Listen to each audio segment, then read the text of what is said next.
नमस्ते मेरे प्यारे दोस्तों, स्वागत है आपका अपना YouTube channel motive happy study पर। किसी भी कम्पिटिटिव एग्जाम की बेहतर तैयारी में सबसे ज़्यादा ज़रूरी होता है सबसे पहले उसका प्रीवियस ईयर क्वेश्चन जानिए और फिर उसी आधार पर प्रैक्टिस करना चाहिए। जीके जीएस का या तो आपका कोई भी सब्जेक्ट हो, ठीक है।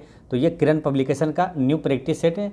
इसमें सेट नंबर 21 से 25 तक, यानी कि टोटल इसमें 25 सेट दिया हुआ है। सेट नंबर 21 से 25 तक आपको प्रीवियस ईयर क्वेश्चन दिया हुआ है, जिसका हम प्रैक्टिस आपको डिटेल में डिस्कशन के साथ करवा चुके हैं।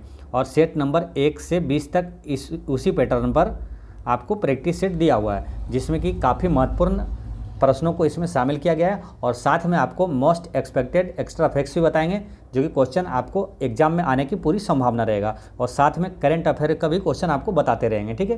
तो आपको सेट नंबर 1 से 12 तक भी प्रैक्टिस आपको करवा चुके हैं। जो लोग नहीं देखें वो प्ले लिस्ट में जाकर जरूर देख लीजिएगा, ठीक है। और अगर कमेंट कीजिएगा तो आपको बता देंगे कि या तो आपको जैसे कमेंट करना है आपको कि फिर से रिवीजन करवाना है, तो आपको रिवीजन भी करवा देंगे फिर से, ठीक है। तो आप आज क्या है, इस वीडियो में सेट नंबर 13 का डिस्कशन करेंगे, ठीक है। जो एक्स्ट्रा फैक्ट्स बताएंगे उस पर विशेष ध्यान देना है, ठीक है। सबसे ज़्यादा महत्वपूर्ण रहेगा एक्स्ट्रा फैक्ट्स में जो आपको हम बताएंगे वो चीज़ें, ठीक है। तो वो ध्यान देना है, उसकी आने की एग्जाम में पूरी संभावना रहेगी, ठीक है। तो चलिए शुरू करते हैं। पहला क्वेश्चन है कि 1853 में बम्बई और थाने के बीच पहली बार ट्रेन द्वारा तय की गई दूरी कितनी थी। तो दूरी आपको बताना है। आपको मालूम है पहली बार ट्रेन भारत में कब चला था, तो 1853 में चला था। बम्बई से थाने के बीच चला था। कितनी दूरी थी उसकी, 34 किलोमीटर था, है ना। तो इसका करेक्ट आंसर होता है ऑप्शन नंबर 3, ठीक है। अच्छा, ये ट्रेन जो है ये जिस समय चला था उस समय भारत का गवर्नर जनरल कौन था, तो वो था लॉर्ड डलहौजी था, ठीक है। तो ये याद रखना है, लॉर्ड डलहौजी भारत का गवर्नर जनरल था। अच्छा, इसमें कितने डिब्बे थे टोटल, तो इसमें 14 डिब्बा था। और इस ट्रेन का जो जिस इंजन द्वारा खींचा गया था उसका नाम क्या है, तो साहिब, सिंधु और सुल्तान। साहिब, सिंधु और सुल्तान नामक 3 भाप इंजन द्वारा इसको खींचा गया था, ठीक है। तो ये ध्यान रखना है। तो पहली बार ट्रेन कब चला, 1853 में। अच्छा, विश्व में पहली बार ट्रेन अगर पूछे तो कब चला था, वो चला था 1825 में। विश्व में पहली बार ट्रेन 1825 में चला था, और कहाँ, तो इंग्लैंड में चला था, ठीक है। अच्छा, भारतीय रेलवे बोर्ड की स्थापना कब हुआ था। एक क्वेश्चन आता है कि भारतीय रेलवे बोर्ड की स्थापना कब हुआ, तो 1905 में हुआ था। इसकी मुख्यालय क्या है, भारतीय रेलवे बोर्ड का मुख्यालय नई दिल्ली में है, ठीक है। तो ये चीज़ें ध्यान रखना है। एक प्रश्न आपको नोट करना है कि भारत में विद्युत रेल परिवहन की शुरुआत कब हुआ। विद्युत रेल परिवहन की शुरुआत 1925 में हुआ था, ठीक है। सभी अति महत्वपूर्ण प्रश्न आपको बताएंगे। आपको याद है तो ठीक है, रिवीजन होता जाएगा। अगर याद नहीं तो नोट करते जाइएगा, ठीक है। अच्छा, भारत में पहली वंदे भारत ट्रेन कब चली थी, तो 15 फरवरी 2019 को चला था। भारत में पहली वंदे भारत ट्रेन कब चली, तो 15 फरवरी 2019 को। कहाँ से कहाँ तक चली, ये भी महत्वपूर्ण है, क्वेश्चन पूछा हुआ है। दिल्ली से वाराणसी तक चली थी, ये याद रखना है। नेक्स्ट क्वेश्चन है कि निम्नलिखित में से किसे शुष्क बर्फ के नाम से जाना जाता है। कई बार एग्जामों में रिपीट हुआ है क्वेश्चन, काफ़ी महत्वपूर्ण है। शुष्क बर्फ के नाम से किसे जाना जाता है, तो ठोस कार्बन डाइऑक्साइड को, है ना। ऑप्शन नंबर 4, ठोस कार्बन डाइऑक्साइड को शुष्क बर्फ के नाम से भी जाना जाता है, ठीक है। और कार्बन डाइऑक्साइड से और 2-3 प्रश्न हैं जो कि एग्जाम में पूछा जाता है। क्या याद रखना है आपको कि ग्लोबल वार्मिंग के लिए सबसे जिम्मेदार गैस कौन सा है, तो कार्बन डाइऑक्साइड ही है। वायुमंडल में कार्बन डाइऑक्साइड की मात्रा कितनी, ये क्वेश्चन आता है, तो 0.03% है, ये याद रखना है। आग बुझाने के लिए किस गैस का प्रयोग किया जाता है, तो कार्बन डाइऑक्साइड का ही प्रयोग किया जाता है, ठीक। नेक्स्ट है, केरल में निम्नलिखित में से किस मृदा की प्रचुरता पाई जाती है। तो केरल में किस मृदा की प्रचुरता पाई जाती है, तो केरल में लेटराइट मिट्टा में, जो लेटराइट मृदा है ये काफ़ी मात्रा में पाया जाता है, ठीक है। मिट्टी से क्वेश्चन निश्चित रूप से एग्जाम में पूछा जाता है, तो मिट्टी से जितने भी प्रश्न आते हैं वो सभी एक साथ यहाँ पर रिवीजन करेंगे, ठीक है। जैसे चाय और कॉफ़ी के लिए सर्वाधिक उपयुक्त मिट्टी कौन सा है, तो वो लेटराइट मिट्टी है, ठीक है। लेटराइट मिट्टी ये याद रखना है। काजू की खेती के लिए सबसे उपयुक्त मिट्टी कौन सा है, तो लाल लेटराइट मिट्टी है। कपास की खेती के लिए पूछे तो काली मिट्टी है, जिसे काली कपासी मिट्टी भी कहा जाता है। और काली मिट्टी का दूसरा नाम क्या है, तो रेगुर मिट्टी भी इसे कहा जाता है। अच्छा, भारत में सर्वाधिक क्षेत्रफल में पाया जाने वाला मिट्टी कौन सा है, तो वो है जलोढ़ मिट्टी, ठीक है। और सर्वाधिक उपयुक्त अगर मिट्टी पूछे कि भारत में सर्वाधिक जो है उपजाऊ मिट्टी कौन सा है, तो वो भी है जलोढ़ मिट्टी है, ठीक है। ये ध्यान रखना है। अच्छा, नवीन जलोढ़ मिट्टी को क्या कहा जाता है, तो नवीन जलोढ़ मिट्टी को खादर कहा जाता है। और पुरानी जलोढ़ मिट्टी को बांगर या तो भांगर कहा जाता है, ठीक। तो ये याद रखना है, नवीन जलोढ़ मिट्टी को खादर कहा जाता है और पुरानी जलोढ़ मिट्टी को बांगर कहा जाता है। इसे याद कैसे रखना है, देखिए नवीन जलोढ़ मिट्टी को खादर, खादर किसको बोलते हैं, जहाँ वर्ष भर पानी आते रहता है, हमेशा बार बार पानी आता है, तो वो क्या आता है यहाँ से मिट्टी क्या करता है खोद के ले चला जाता है, तो वो क्या नया हो जाता है। तो नया जब होगा तो नई जलोढ़ मिट्टी वो खोद के ले चला जाता है, यानी खादर मिट्टी है ना, ये क्या क्या कहते हैं, खादर कहा जाता है। नवीन जलोढ़ मिट्टी को खादर कहा जाता है। और जहाँ वर्ष भर में क्या कभी पानी नहीं आता है, वर्षों तक पानी नहीं आता है, तो वो क्या कहलाता है, मिट्टी क्या पुराना पूरा हो जाता है, यहाँ खोदता नहीं है, तो यानी कि ये हो गया बांगर कहलाता है। पुरानी जलोढ़ मिट्टी बांगर कहलाया, और खादर हो जाएगा क्या, नवीन जलोढ़ मिट्टी हो जाएगा। ठीक है, तो ये ध्यान रखना है। अच्छा, मिट्टी से और क्या याद रखना है आपको, मिट्टी का अध्ययन क्या कहलाता है, तो पेडोलॉजी कहलाता है, ये याद रखना है। ठीक है, और आपको बता देते काजू की खेती के लिए लाल लेटराइट मिट्टी सबसे उपयुक्त होता है। नेक्स्ट है कि गोलाकार दर्पण की प्रतिबिंबित सतह के केंद्र को क्या कहा जाता है। तो गोलाकार दर्पण की, देखिए साइंस से प्रश्न जब आएगा तो दर्पण से रिलेटेड लेंस हो, उत्तल दर्पण हो, उत्तल लेंस हो, गोलीय दर्पण हो, यहाँ से निश्चित रूप से एग्जाम में प्रश्न आएगा। ठीक है, तो गोलाकार दर्पण की प्रतिबिंबित सतह के केंद्र को क्या कहा जाता है, तो उसे ध्रुव कहा जाता है ना, पोल कहा जाता है उसे। ठीक है, अच्छा गोलाकार दर्पण या तो गोलीय दर्पण कितने प्रकार का होता है, 2 प्रकार का होता है। एक होता है उत्तल दर्पण और एक होता है अवतल दर्पण। ठीक है, उत्तल दर्पण का क्या होता है, उत्तल दर्पण किसको बोलते हैं, जिसका परावर्तक सतह जो है उभरा हुआ रहता है। परावर्तक सतह यानी कि देखिए ये जो होता है, ये जो कलई किया हुआ रहता है, ये होता है कलई क्षेत्र होता है। ठीक है, और ये होता है परावर्तक सतह, है ना, तो ये परावर्तक सतह जो है ये उभरा हुआ रहता है, ये उत्तल दर्पण हो गया, उत्तल दर्पण है। ठीक, इसका जो कलई क्षेत्र है ये इस साइड हो गया, और ये वाला जो है, ये वाला एरिया ये परावर्तक सतह कहलाता है। परावर्तक सतह जो है वो उभरा हुआ रहता है उत्तल दर्पण में। और यही अवतल दर्पण में क्या होता है, अवतल दर्पण में जो है परावर्तक सतह जो है ये धंसा हुआ रहता है, नीचे है अंदर की ओर धंसा हुआ रहता है, और ये कलई क्षेत्र हो गया, और परावर्तक सतह ये जो है ये ऐसे धंसा हुआ रहता है। ठीक है, ऐसे। ठीक है, तो ये ध्यान रखना, ये अवतल दर्पण हो गया और ये उत्तल दर्पण हो गया। ठीक है, तो ये ध्यान रखना है। अब अवतल दर्पण से क्वेश्चन क्या आता है कि दंत चिकित्सक जो है ये किस दर्पण का प्रयोग करते हैं, तो दंत चिकित्सक जो है ये अवतल दर्पण का प्रयोग करते हैं। गाड़ी की हेडलाइट में किस दर्पण का प्रयोग होता है, तो अवतल दर्पण का प्रयोग किया जाता है। और गाड़ी का जो पश्च दृश्य यानी कि साइड मिरर में पीछे देखने के लिए उत्तल दर्पण का प्रयोग किया जाता है। नेक्स्ट है एस्बेस्टोस निम्नलिखित में से किस देश में सबसे ज़्यादा पाया जाता है, तो एस्बेस्टस सबसे ज़्यादा पाया जाता है कहाँ, तो रूस में पाया जाता है। ठीक है, एस्बेस्टस सबसे ज़्यादा रूस में पाया जाता है।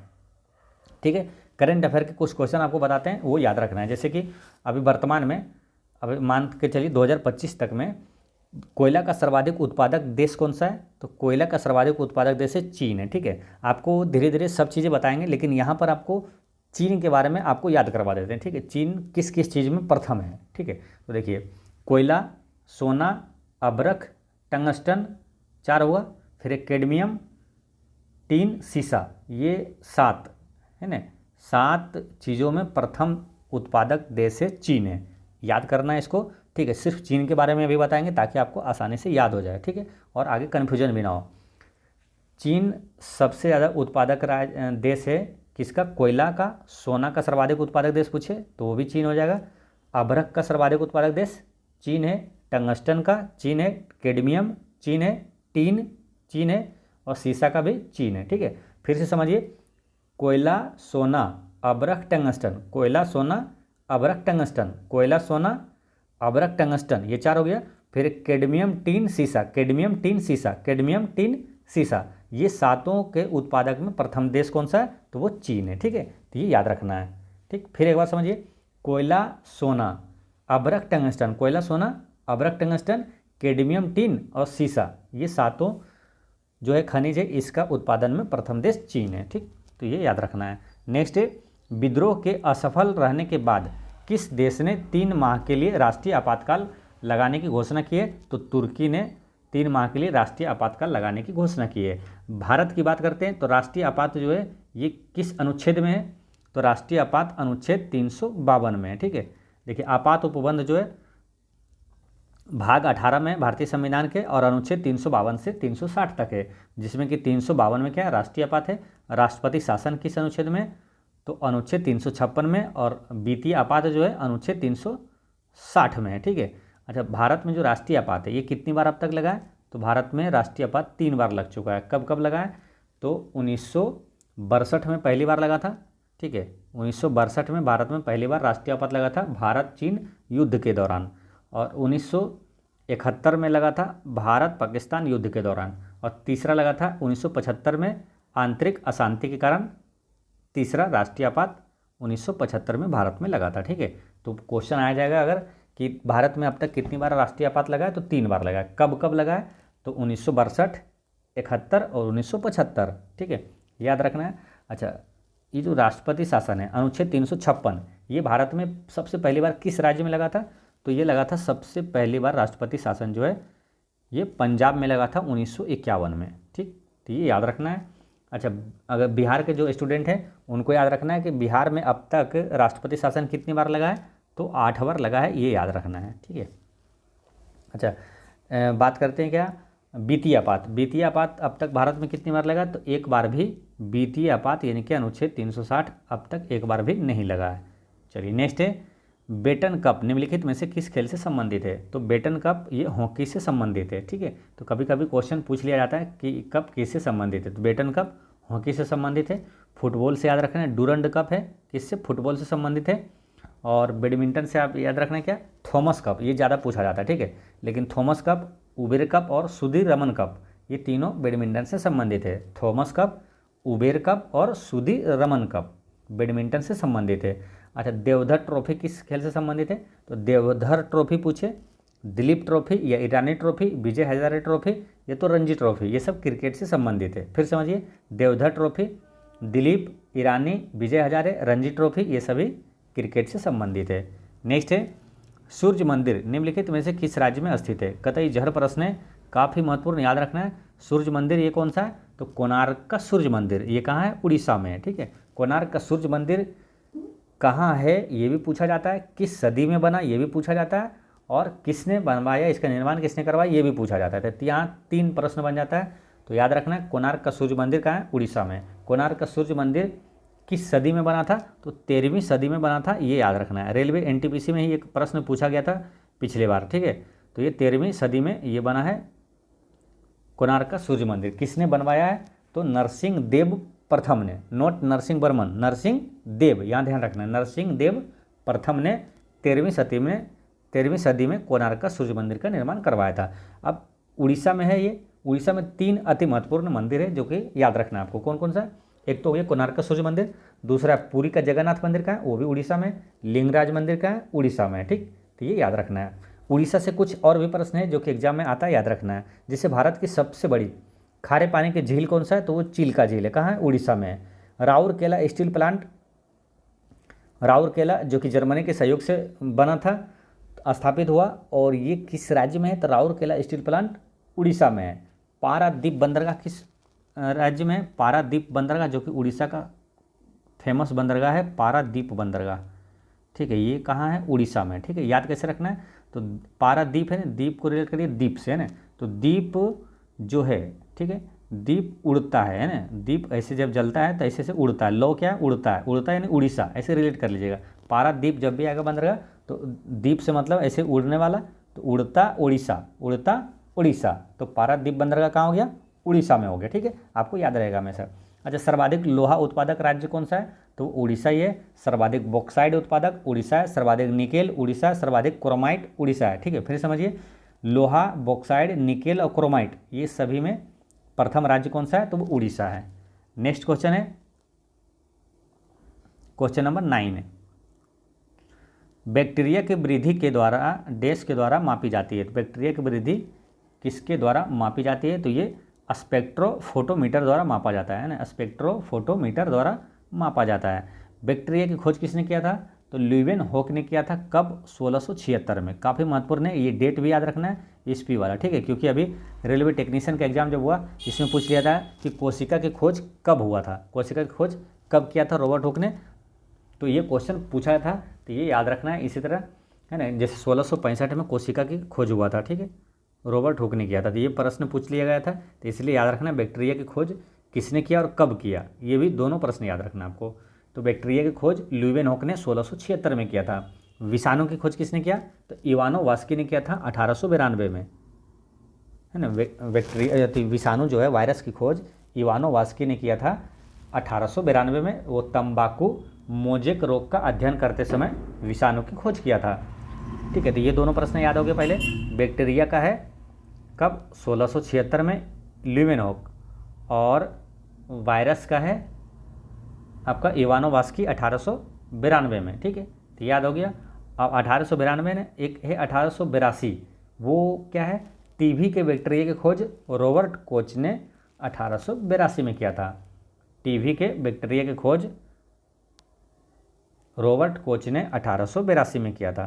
ठीक है, तो ये ध्यान रखना है 1882, इधर 10 जोड़िएगा तो 92 आएगा, यानी कि टीबी के बैक्टीरिया की खोज 1882 में रॉबर्ट कोच ने किया था, और 1892 में किसने? तो वायरस की खोज किया था इवानोवास्की ने किया था। ठीक, तो ये याद रखना है।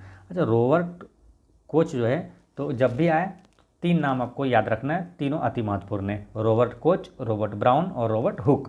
तो रॉबर्ट हुक ने कोशिका की खोज किया, और कोशिका के केंद्रक की खोज रॉबर्ट ब्राउन ने किया था, और टीबी के बैक्टीरिया की खोज रॉबर्ट कोच ने किया था। ठीक है, अब ये तीनों कब कब हुआ था ये भी याद रखना है। जैसे कोशिका की खोज रॉबर्ट हुक ने 1665 में किया, कोशिका के केंद्रक की खोज रॉबर्ट ब्राउन ने 1831 में किया था। देखिए, कोशिका की खोज 1665, कोशिका केंद्र की खोज 1831, और टीबी के बैक्टीरिया की खोज रॉबर्ट कोच ने 1882 में किया था। ठीक, ये याद रखना है। नेक्स्ट है तिरछी और यानी कि साइडवेज अपर्दन जिससे नदी घाटी विस्तृत हो जाती है डैश कहलाता है। तो वो क्या कहलाता है? तो पार्श्विक संचारण कहलाता है। तिरछी और यानी साइडवेज अपर्दन जिससे नदी घाटी विस्तृत हो जाती है, ये पार्श्विक संचारण कहलाता है। नेक्स्ट क्वेश्चन है कि भारतीय संविधान डैश है ना, तो भारतीय संविधान के बारे में कौन सा ऑप्शन इसमें सूटेबल है? तो भारतीय संविधान किसी व्यक्ति को राष्ट्रपति पद के लिए पुनर्निर्वाचन हेतु अनुमति प्रदान करता है। इसका करेक्ट आंसर है ऑप्शन नंबर 2।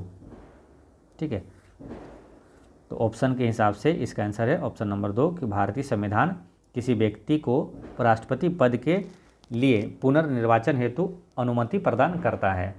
ठीक है, बात करते हैं संविधान, है ना, भारतीय संविधान की बात आई है। तो भारतीय संविधान की पहली बैठक अगर पूछे तो 9 दिसंबर 1946 को, है ना, पहली बैठक हुआ था 9 दिसंबर 1946 को। संविधान जो है अंगीकार कब किया गया था? तो 26 नवंबर 1949 को। ठीक है, यही दोनों जो डेट के बीच अंतर है, यानी कि पहली बैठक 9 दिसंबर 1946 और 26 नवंबर 1949 को अंगीकार किया गया था, यही दोनों बीच के जो अंतर समय है वही क्वेश्चन का आता है ना कि संविधान बनने में कितना समय लगा? तो ये 2 वर्ष 11 माह 18 दिन लगा था। ये दोनों डेट के अंतर ही वो समय है। ठीक है, तो वो याद रखना है। अच्छा, भारत की संविधान का विचार किसने दिया था? तो 2 प्रश्न यहाँ पर है, कन्फ्यूजन वाला है, दोनों अति महत्वपूर्ण है। भारतीय संविधान का विचार दिया था एम.एन. रॉय ने। ठीक है, एम.एन. रॉय। और भारतीय संविधान का सलाहकार कौन था? तो वो था बी.एन. राव। ठीक है, ये दोनों में आपको कन्फ्यूजन हो सकता है, इसलिए याद करना है एक जगह यहीं पे, और कन्फ्यूजन ना हो तो याद कैसे रखना है? देखिए, भारत के संविधान का विचार बोलेगा तो विचार कहाँ करते हैं? मन में, है ना। तो मन में विचार करते हैं, उसको रिलेट करना है याद करने के लिए। मन में विचार करते हैं यानी एम.एन. रॉय, मन एम.एन. रॉय। विचार जैसे आएगा, विचार पूछा तो विचार जैसे मन में तुरंत दिमाग में आ जाएगा आपका, मन में, यानी एम.एन. रॉय। और सलाहकार कौन था? बी.एन. राव था। ठीक है, तो ये याद रखना है। संविधान सभा के अस्थायी अध्यक्ष पूछे तो सचिदानंद सिन्हा, और अस्थायी अध्यक्ष डॉक्टर राजेंद्र प्रसाद थे। नेक्स्ट है चिकनी मांसपेशियाँ डैश में पाई जाती है। तो चिकनी मांसपेशियाँ ये अमाशय में पाई जाती है। अच्छा, अमाशय में कौन सा अम्ल पाया जाता है?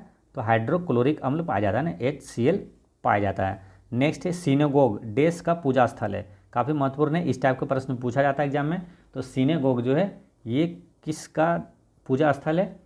तो ये है आपका यहूदी धर्म का, है ना, यहूदी धर्म का पूजा स्थल सिनेगोग कहलाता है। अब सभी धर्मों का एक बार आप रिवीजन कीजिए। देखिए, हिंदू धर्म का पूजा स्थल मंदिर होता है, मुस्लिम धर्म का पूजा स्थल को क्या बोलते हैं? मस्जिद, सिख धर्म का गुरुद्वारा, ईसाई धर्म का चर्च, यहूदी धर्म का सिनेगोग, और पारसी धर्म का अग्नि मंदिर, पारसी धर्म का है अग्नि मंदिर, जैन धर्म का है जिनालय या तो मंदिर बोला जाता है, जिनालय या तो मंदिर, बौद्ध धर्म का चैत्य या तो बौद्ध मठ, बौद्ध धर्म का पूजा स्थल होता है चैत्य या तो बौद्ध मठ। ठीक, तो ये याद रखना है। एक बार फिर समझिए, देखिए हिंदू धर्म के पूजा स्थल को क्या बोला जाता है? मंदिर। मुस्लिम धर्म का मस्जिद, सिख का गुरुद्वारा, ईसाई धर्म का चर्च, यहूदी का सिनेगोग और पारसी का अग्नि मंदिर, जैन धर्म का जिनालय या तो मंदिर, और बौद्ध धर्म का चैत्य या तो बौद्ध मठ। नेक्स्ट क्वेश्चन है, सर्वाधिक ऊंचाई वाला हवाई अड्डा कौन सा है? तो सर्वाधिक ऊंचाई वाला हवाई अड्डा है तिब्बत, है ना, तिब्बत हवाई अड्डा। ठीक है, अब भारत में सर्वाधिक ऊंचाई वाला हवाई अड्डा कौन सा है? ये याद रखना, काफ़ी महत्वपूर्ण है। भारत में सर्वाधिक ऊंचाई वाला हवाई अड्डा है कुशोक बकुला रिम्पोछे, कुशोक बकुला रिम्पोछे, जो कि लेह में है। ठीक है, भारत का सबसे ऊंचाई वाला हवाई अड्डा। तो रिम्पोछे से रिलेट करके याद रखना है, रिम्पोछे लेह में है। ठीक, नेक्स्ट है, अस्पष्ट दूरी की न्यूनतम जो होता है, अस्पष्ट दृष्टि की न्यूनतम दूरी डैश है। तो अस्पष्ट दृष्टि की न्यूनतम दूरी कितना होता है? 25 सेंटीमीटर होता है। ठीक है, तो याद रखना, अस्पष्ट दृष्टि की न्यूनतम दूरी 25 सेंटीमीटर होता है। अब इसी तरह एक क्वेश्चन और आता है कि प्रतिध्वनि सुनने के लिए ध्वनि के स्रोत और परावर्तक सतह के बीच कम से कम दूरी कितना होना चाहिए? तो वो है 17 मीटर है। ठीक है, तो ये याद रखना है, दोनों प्रश्न ध्यान से।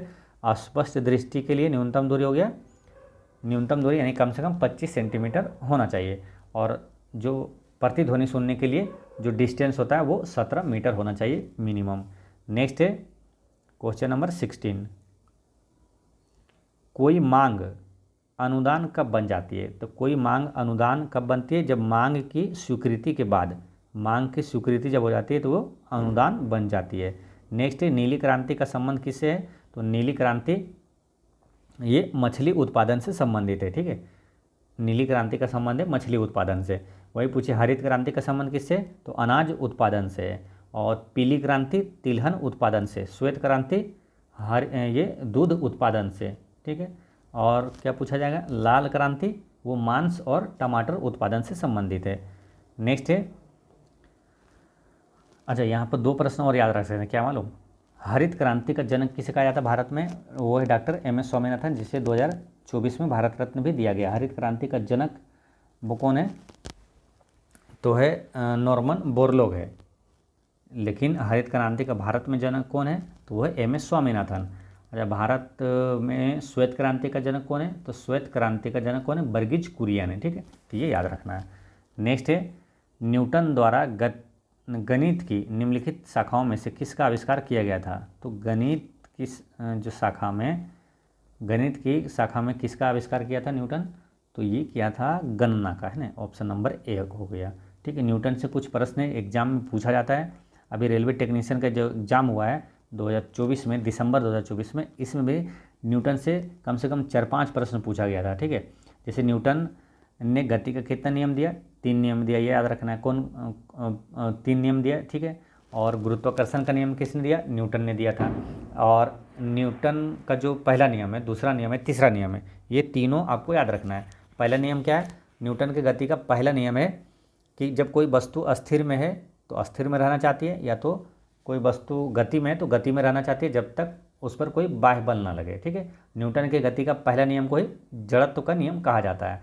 न्यूटन की गति का दूसरा नियम क्या है? किसी वस्तु पर लगने वाला शुद्ध बल उस वस्तु के द्रव्यमान और त्वरण के गुणनफल के बराबर होता है ना। न्यूटन के दूसरे नियम से ही बल का व्यंजक प्राप्त होता है, ना, बल का सूत्र प्राप्त होता है। बल का परिभाषा न्यूटन की गति का पहला नियम से प्राप्त होता है। ठीक है, पहला नियम से परिभाषा, दूसरा नियम से व्यंजक प्राप्त होता है। न्यूटन का तीसरा नियम क्या है? कि प्रतिक्रिया के विपरीत और समान प्रतिक्रिया होती है। ठीक है, जैसे क्वेश्चन ये पूछा गया था कि जैसे कि नाव से जब समुद्र में या तो नदी में नाव से जब पानी में छलांग लगाता है तो नाव पीछे की ओर धकेला जाता है। वो कैसे? तो वो न्यूटन की गति के तीसरा नियम पर आधारित है वो। ठीक है, जैसे गोली छोड़ते हैं तो बंदूक क्या है? हाथ पर पीछे की ओर जो धकेलता है, तो वो भी न्यूटन की गति का तीसरा नियम पर आधारित है। ठीक है, तो ये सारी चीज़ें आपको याद रखना है। नेक्स्ट है, यूनिक्स ऑपरेटिंग सिस्टम देश के लिए उपयुक्त है। तो यूनिक्स ऑपरेटिंग सिस्टम ये किसके लिए? तो ये मल्टी यूजर्स के लिए उपयुक्त है। नेक्स्ट है, रंध्र या सिंक होल देश की एक अद्भुत घटना है। रंध्र यानी कि सिंक होल ये किसका, तो ये कारसट की एक अद्भुत घटना है। कारसट क्या है, तो कारसट टोपोग्राफी एक भूदृश्य या तो प्राकृतिक दृश्य है। नेक्स्ट है, भारत में एक राज्य का गवर्नर देश द्वारा हटाया जाता है। तो राज्य का गवर्नर को किसके द्वारा हटाया जाता है, तो राष्ट्रपति के द्वारा इसे हटाया जा सकता है। ठीक है। नेक्स्ट है, एशियाई सिंह यानी कि एशियाई शेर के लिए वो प्रसिद्ध राष्ट्रीय उद्यान पूछा यहाँ पर कौन है। ठीक है। तो एशियाई सिंह केवल देश में पाए जाते हैं।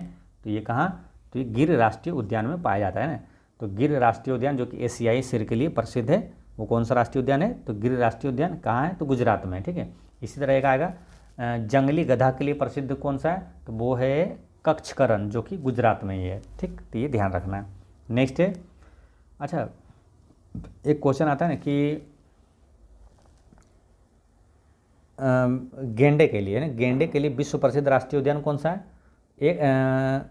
एक सींग वाले गेंडे के लिए विश्व प्रसिद्ध राष्ट्रीय उद्यान है वो काजीरंगा राष्ट्रीय उद्यान है। कहाँ है, तो वो असम में। ठीक, तो ये याद रखना है। नेक्स्ट है, उत्तर से दक्षिण की और पश्चिम घाट की निम्नलिखित पहाड़ियों की व्यवस्थित कीजिए। तो इसका आंसर क्या है, तो उत्तर से दक्षिण की ओर पश्चिम घाट की निम्नलिखित पहाड़ियों का व्यवस्थित है कि उत्तर में सबसे उत्तर साइड आएगा सिंधुदुर्ग है ना, फिर कुद्रेमुख, फिर ऊटी और फिर मन्नार होगा। तो इसका करेक्ट आंसर है ऑप्शन नंबर 2। ठीक है। नेक्स्ट है, क्वेश्चन नंबर 24 है कि निम्नलिखित में से कौन सा भारत का एक पूरा पाषाण स्थल नहीं है। तो भारत का एक पूरा पाषाण स्थल नहीं है कौन सा, तो बराबर गुफा ये नहीं है पूरा पाषाण स्थल। बाकी भीमबेटका, हुंसगी और कुरनूल गुफा ये पूरा पाषाण स्थल है। बराबर गुफा ये पूरा पाषाण काल का नहीं है, बल्कि ये मौर्य काल में इसको आजीवक संप्रदाय के मतावलंबियों ने इसका निर्माण किया था। बराबर गुफा का, बराबर गुफा है कहाँ, तो बिहार के जहानाबाद में है ये बराबर की गुफा। नेक्स्ट है, निम्नलिखित सिंधु सभ्यता स्थलों में महान स्नानागार देश में पाया गया है। तो महान स्नानागार पूछे या तो महान विशाल अन्नागार पूछे, तो वो कहाँ पाया गया, मोहनजोदड़ो में। ठीक है। मोहनजोदड़ो काफ़ी इंपॉर्टेंट है, यहाँ से एक प्रश्न ये जरूर आता है कि मोहनजोदड़ो का अर्थ है, तो क्या है, मोहनजोदड़ो का अर्थ है मृतकों का टीला है। ठीक है, तो ये याद रखना है। मोहनजोदड़ो का जो है खोज किसने किया था, तो राखालदास बनर्जी ने किया था।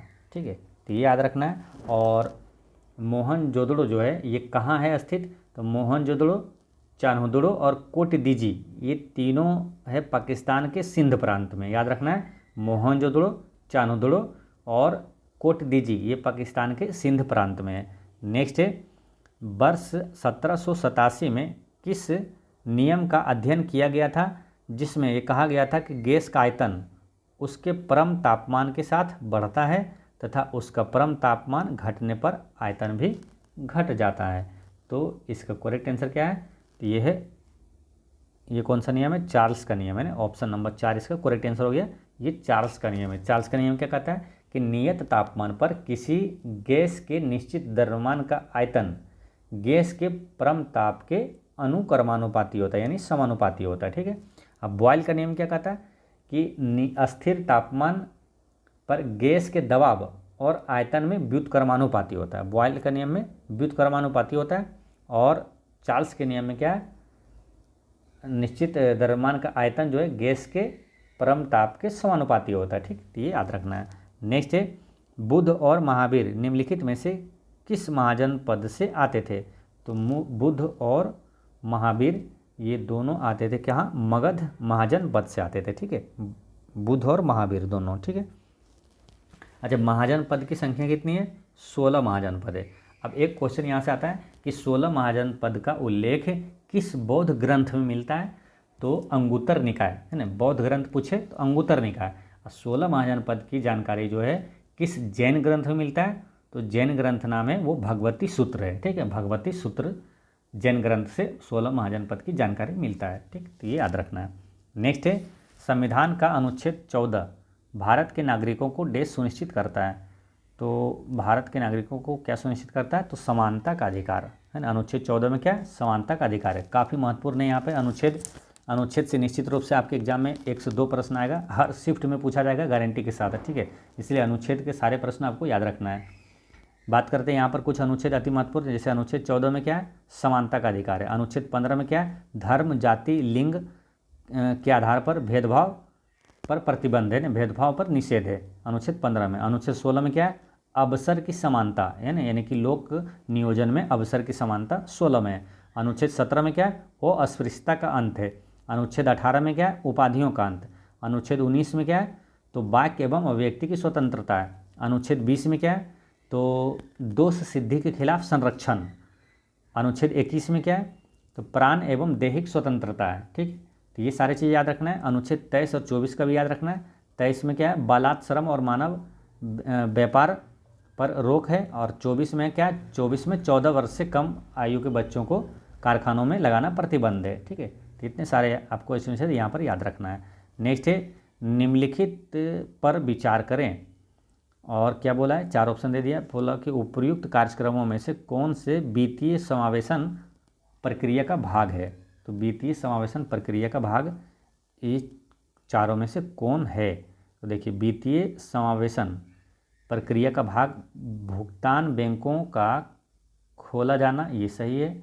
बैंकों का राष्ट्रीयकरण, ये भी सही है। मुद्रा ऋण योजना, ये भी सही है। अटल पेंशन योजना, ये भी सही है। ये वित्तीय समावेशन प्रक्रिया का ये सब भाग है। नेक्स्ट है, भारत में निम्नलिखित में से कौन सा विधेयक राज्यसभा में पुनर्स्थापित नहीं किया जा सकता है। तो कौन सा विधेयक है जो कि राज्यसभा में पुनर्स्थापित नहीं किया जा सकता है, तो वो कौन सा होता है, वो धन विधेयक होता है ना। तो इसका ऑप्शन में देखते हैं धन विधेयक कहाँ है। ऑप्शन नंबर 3 में धन विधेयक इसका करेक्ट आंसर हो गया, ठीक है। धन विधेयक को राज्यसभा में पुनर्स्थापित नहीं किया जा सकता है, ठीक है। अच्छा, कोई विधेयक धन विधेयक है या नहीं, इसका निर्णय कौन करता है, तो लोकसभा अध्यक्ष करता है, ठीक है। तो ये ध्यान रखना है। धन विधेयक जो है ये किस अनुच्छेद में है, तो अनुच्छेद 110 में है। वित्त विधेयक मतलब कि जो वार्षिक वित्तीय विवरण है वो किस अनुच्छेद में है, तो अनुच्छेद 112 में है, ठीक। तो ये याद रखना है।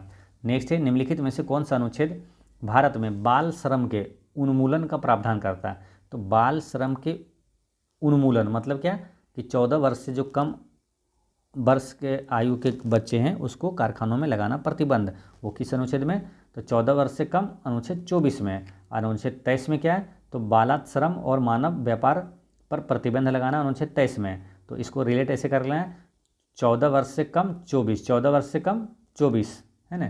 तो ये इसका करेक्ट आंसर क्या हो गया, ऑप्शन नंबर 4 यहाँ पर करेक्ट आंसर हो गया, ठीक है। अनुच्छेद 16 में क्या है, तो आपको बताया था अनुच्छेद 16 सब अवसर की समानता, अवसर की समानता। अनुच्छेद 17 में क्या है, अस्पृश्यता का अंत है। और अनुच्छेद 25 में क्या है, कि अंतःकरण की आज़ादी और धर्म को मानने, आचरण करने और प्रचार करने का समान अधिकार है अनुच्छेद 25 में। नेक्स्ट है, अधिकांश भारतीय लिपियां निम्नलिखित में से किस लिपि से विकसित हुई है। तो अधिकांश भारतीय लिपियां ये ब्राह्मणी लिपि से विकसित हुई है। अच्छा, एक प्रश्न याद रखना, क्या अशोक के ज़्यादातर अभिलेख किस लिपि में लिखा गया, तो ब्राह्मणी लिपि में ही लिखा गया है। नेक्स्ट है, निम्नलिखित में से कौन से विटामिन हमारी त्वचा को स्वस्थ बनाए रखने में सहायता करते हैं। तो त्वचा को स्वस्थ बनाए रखने में सहायता करता है विटामिन ई, है ना। इसका करेक्ट आंसर हो गया option number 4, vitamin E. Vitamin के बारे में प्रश्न काफ़ी महत्वपूर्ण रहता है, तो आपको याद रखना है विटामिन ए का रासायनिक नाम, विटामिन बी का रासायनिक नाम, सी, डी और ई और के, ये क्या 6 जो मुख्य विटामिन है उसका रासायनिक नाम आपको याद रखना है। विटामिन ए का रासायनिक नाम क्या है, रेटिनॉल है। विटामिन बी का थायमिन है। विटामिन सी का एस्कॉर्बिक एसिड है। विटामिन डी का कैल्सीफेरोल है। विटामिन ई का है टोकोफेरोल। और विटामिन के का रासायनिक नाम क्या है, फिलोक्विनोन, फिलोक्विनोन। इसको याद ऐसे रख लेना है। देखिए, एक लाइन याद रखिएगा, रथ पर को साइलेंट रखना है ना। तो रथ पर एक टॉफ़ी, इसे 6 वो आपको विटामिन क्रम से आपको याद रहेगा। रथ से हो गया ए और बी, है ना, रेटिनॉल और थायमिन। एक यानी कि सी और डी का हो गया एस्कॉर्बिक एसिड और कैल्सीफेरोल। टॉफ़ी से हो गया लास्ट वाला जो है ई और के। टो से हो गया क्या, ई का हो गया टोकोफेरोल और के का हो गया फिलोक्विनिन हो गया, ठीक है। तो ये रथ पर एक टॉफ़ी, ये याद रखना, आपको सारे विटामिन का रासायनिक नाम याद रहेगा, ठीक है। विटामिन ए की कमी से क्या होता है, रतौंधी रोग होता है। क्वेश्चन पूछेगा क्या, रतौंधी रोग किस विटामिन कमी से? ए की कमी से होता है। और बेरी रोग विटामिन बी की कमी से। स्कर्वी रोग सी की कमी से। और रिकेट्स रोग होता है विटामिन डी की कमी से। और जनन शक्ति में कमी विटामिन ई की कमी से। और जो रक्त का थक्का नहीं जमता है वो विटामिन के की कमी से रक्त का थक्का नहीं जमता है। नेक्स्ट है, निम्नलिखित में से कौन से वैज्ञानिक ने दो आवेशित कणों के बीच आकर्षण या प्रतिकर्षण बल को नियंत्रित करने वाला नियम दिया है? तो ये दिया था कूलाम, है ना, चार्ल्स कूलाम ने दिया था। इसका करेक्ट आंसर हो गया ऑप्शन नंबर 4, चार्ल्स कूलाम। अब यहाँ कूलाम से एक आवेश से एक आपको याद रखना है फॉर्मूला, संबंध जो है धारा, आवेश और समय के बीच Q बराबर क्या होता है? IT होता है। याद रखना है, काफ़ी महत्वपूर्ण है। इससे डायरेक्ट ये भी पूछ लिया जाता है कि आवेश बराबर क्या होता है? I × T होता है। और यहाँ से न्यूमेरिकल क्वेश्चन भी आपसे पूछेगा तो बनेगा, ठीक है। Q बराबर IT होता है, ये याद रखना है। नेक्स्ट है, निम्नलिखित में से कौन सा एक धनायन है? तो धनायन है जिसे, इसके बारे में आपको जब जानिएगा ना तभी आप बता सकते हैं, ठीक है। यानी कि जैसे कार्बोनेट है, तो कार्बोनेट को कैसे लिखते हैं? CO3 लिखते हैं, तो ये क्या है? ऋणायन हो गया, कार्बोनेट लिखते हैं। नाइट्रेट को कैसे लिखते हैं? नाइट्रेट को लिखते हैं NO3-, ठीक है। अमोनियम को कैसे लिखते हैं? तो अमोनियम को लिखते हैं NH4+ लिखते हैं, ठीक है। तो ये धनायन हो गया, ये ऋणायन हो गया, ऋणायन हो गया। हाइड्रोक्साइड को कैसे लिखते हैं? OH- लिखते हैं। तो धनायन पूछा था तो ऑप्शन नंबर 3 यानी कि अमोनियम जो है ये धनायन है, NH4+ लिखा था, ठीक है। नेक्स्ट है, संघनन प्रक्रिया से संदर्भित है। काफ़ी महत्वपूर्ण क्वेश्चन है, रेलवे टेक्नीशियन में यहाँ से कई क्वेश्चन पूछा गया था, यानी संघनन से, वाष्पीकरण से, ऊर्ध्वातन से, सभी से क्वेश्चन पूछा गया था, है ना, अलग अलग शिफ्टों में। तो इसलिए याद रखना काफ़ी महत्वपूर्ण ये सब प्रश्न रहता है। संघनन प्रक्रिया से संदर्भित कौन सा है? तो संघनन का मतलब होता है क्या? जल वाष्प का इसके द्रव के रूप में परिवर्तित होना, ठीक है। यानी कि जल का द्रव में बदलना संघनन कहलाता है। अच्छा, द्रव का जो होता है वाष्प में बदलना वो वाष्पीकरण कहलाता है, ठीक है। तो याद रखना है। अच्छा, जल का नहीं, गैस का होता है ना कि ठोस को सीधे गैस में बदल जाना, वो क्या कहलाता है? ऊर्ध्वपातन कहलाता है। ठोस का सीधे गैस में बदलना वो ऊर्ध्वपातन कहलाता है, ठीक है। तो ये याद रखना है आपको, ठीक है। नेक्स्ट है, पौधों में वह प्रक्रिया जिसमें जल वाष्प के पत्तियों से बाहर आता है। फिर समझिए, पौधों में वह प्रक्रिया जिसमें जल वाष्प के रूप में पत्तियों से बाहर आता है डैश कहलाता है। तो वो क्या कहलाता है? तो वो वाष्पोत्सर्जन कहलाता है ना। जल वाष्प के रूप में पत्तियों से बाहर जो आता है वाष्पोत्सर्जन कहलाता है। नेक्स्ट क्वेश्चन है